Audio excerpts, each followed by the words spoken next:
예, 논어 2인 지금 일곱 번째입니다. 계속 공자님이 말씀하시죠. 자왈 공자님이 말씀하시기를 인지과야. 인은 대부분 인이 나오면 그냥 사람들 이런 의미라고 있죠. 사람들. 그러니까 이 사람들에는 모든 사람이 다 포함됩니다. 기가 나오면 나라고 했죠. 기는 나. 그죠? 나 이외의 모든 사람 이렇게 되는 거예요. 사람들의 과. 여기서 과는 지날과인데 과실도 되고요. 그냥 지나온 흔적 이런 것도 됩니다. 사람들이 지나온 흔적, 지나온 과실 이런 것들은 어, 각 그냥 각각 해요. 각각 그 당에 따른다. 그 당에 따른다. 기인한다. 그 당에 기인하는데 이 당이 여기서 당은 무리죠, 무리. 그러니까 사람들이라는 거는 제가 이렇게 말씀드렸죠. 사주명리학이 생겨난 이유는 사람들이 모여 살면서 사회를 형성하고 살면서 사주명리학이 생겨났다고 말씀드렸죠. 당연히 그 공자님도 대동사회 소강사회를 설명하시면서 사람들이 모여 살고 그게 국가가 되고 그죠. 그래서 고대 국가부터 하은주 그다음에 그 이후에 춘추 시대로 이어지는 이 국가를 보고 말씀하신 거예요. 그래 되면은 사람들은 어차피 모여 살고 어느 무리에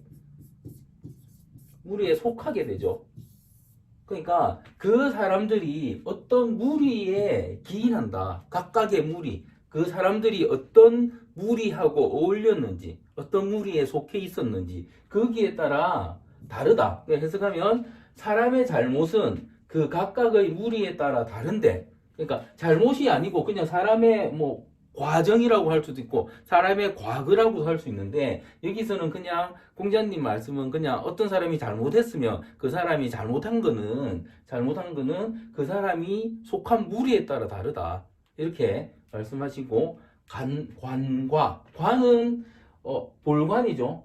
그 과거를 보면 그 과실을 보면 이런 거죠. 그 과정을 보면 이런 겁니다. 과정을 보면 사지인의 이게 인을 알 수 있다. 인을 알 수 있다는데 인의니까 인에 의한 것을 알 수 있다. 인에 의한 것을 알 수 있다는데 이게 저는 해석을 이렇게 했어요. 과정을 살펴보면 인했었는지를 알 수 있다. 그러니까 어떤 사람들이 지금 이게 특히 정치권에도 있고요. 정치권에도 있고 그다음에 요즘은 예전에는 정치인들 과거 막 디뎠었는데 요즘은 연예인이나 유명인이 되면 이제 소위 말하는 학창 시절 여기에 대한 폭로가 나오죠. 예, 폭로가 나오고 미담이 나와요. 그렇지 않습니까? 폭로가 나오고 미담이 나옵니다. 누구는 학창 시절에 학폭을 했었다. 이렇게 폭로가 나오고요. 누구의 행동 덕분에 아주 도움을 받았다. 행복했었다. 정말 좋은 사람이다. 이런 미담이 나옵니다. 그게 뭐다? 이 과정을 살펴보는 거죠. 그 과정을 살펴보면 인했었는지를 알 수 있다. 그러니까 인이 있었던 사람은 그 과거가 주로 미담이겠죠? 그죠? 인이 없었던 사람은 주로 폭로겠죠? 그런데 어떤 사람은 인이 있었음에도 폭로가 나오는 사람이 있어요. 폭로가 나오는 사람이 있습니다. 그런데 그 폭로가 나오고 나면 이제 미담들이 따라 나옵니다. 잘못된 폭로다. 거짓말이다, 모함이다 이런 게 바로 나오죠. 그러니까 내가 어디에 속해 있었는지 따라서 달라진다는 겁니다. 그런데 여기서 어떤 무리냐 중요한 게 이 당이라는 글자로 봅니다. 저는 어떤 무리에 속해 있었느냐. 그러니까 소위 말하는 학교 다닐 때 일진 여기에 속해 있었느냐, 사회생활을 하면서 어느 줄을 탔느냐, 그죠? 그리고 어떤 사람하고 놀았느냐, 그러니까 맨날 노는 무리들하고 놀았으면 그 사람은 뭐가 된다? 그 과정을 보니까 노는 놈이 되는 거, 노는 놈, 노는 사람이 되는 거지. 노는 사람이 되는 거고, 공부하는 무리하고 했으면 그 사람은 공부하는 사람이 되는 거고, 그런 형태죠. 물론 공부하고 하는 사람도 다 잘 되는 건 아닙니다.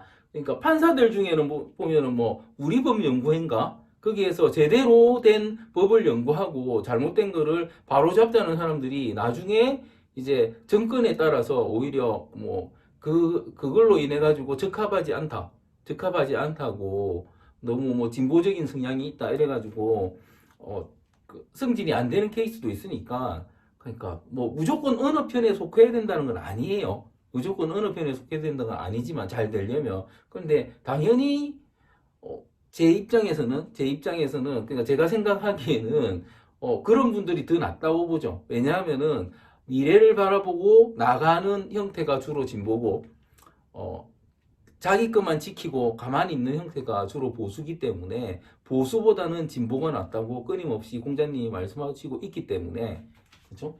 그런 거죠. 그래서 어느 무리에 속해 있었나에 따라서 그 사람의 그 과정을 살펴보면 그 사람이 인을 알고 그렇게 무리에 속하고 행동을 했었는지 아닌지 알 수 있다. 이게 일곱 번째 문장입니다. 다시 보면 사람의 잘못은, 어떤 사람이 어떤 잘못을 하면 그 각각의 무리에 따라 다른데 어떤 사람이 잘못하면 그거는 이유가 있었을 거야 되는 거죠. 그럼 미담이 나온다는 거예요. 미담이 나온다는 거예요.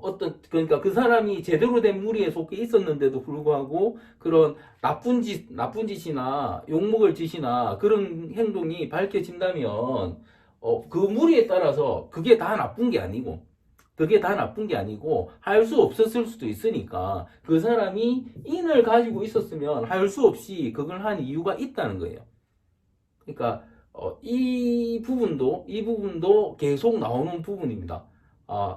어떤 사람이 인을 제대로 가지고 있으면 그 사람이 하는 행동이 누가 보기에는 이상해 보이고 누가 보기에는 아닌 것처럼 보이고 누가 보기에는 나쁘아 보이고 욕할 수도 있는 행동이지만 그 사람이 인을 가지고 하는 행동이라면은 분명히 선의의 무언가 이유가 있을 것이다. 왜냐? 그 사람은 그런 무리만 속해왔고 그렇게 살아왔고 그 사람은 인을 가지고 있기 때문에 이런 말씀을 하시는 거예요. 지금 현대 사회에 지금 현재 역시나 아주 중요하게 통용될 수 있는 부분이라고 봅니다. 그래서 저는 이 문장을 보고 나서 누군가 어떤 잘못을 했으면 그 사람이 과거에 뭘 했는지 봅니다. 그리고 잘못된 곳에 가 있을 수도 있어요. 그러니까 그 사람이라는 게 뭐냐면 혼자서 뭔가 판단하고 행동하는 게 아니고 어릴 때는 부모, 좀 더 크면 선생님, 그 다음에 선배, 친구, 동료, 그렇죠? 또 사회 나오면 또 선배, 이런 식으로 누군가의 영향을 받고 살기 때문에 내가 잘못 알고 아직 알지 못했고 그래서 어떤 행동을 하거나 어떤 단체에 있거나 어떤 무리에 섞이거나 할 수 있습니다. 그런데 그게 잘못됐다고 생각했을 때 그 부분을 사과하고 반성하고 아니게 행동하고 그렇게 산다면 그 사람 그거 역시도 그 사람의 살아온 과정이기 때문에 관과했을 때 그 사람은 인을 가지고 있다 아니다를 알 수 있다는 겁니다. 그러니까 그렇게 보는 우리 노력을 해줘야 되겠죠. 사람은 일단 사람이 사람을 믿는다는 건 되게 중요하기 때문에 그렇죠. 예, 그래서 긴 문장은 아니고 그냥 짧은 문장인데 정말 많은 것을 담은 그런 문장 같습니다. 예, 2인 7번째였습니다.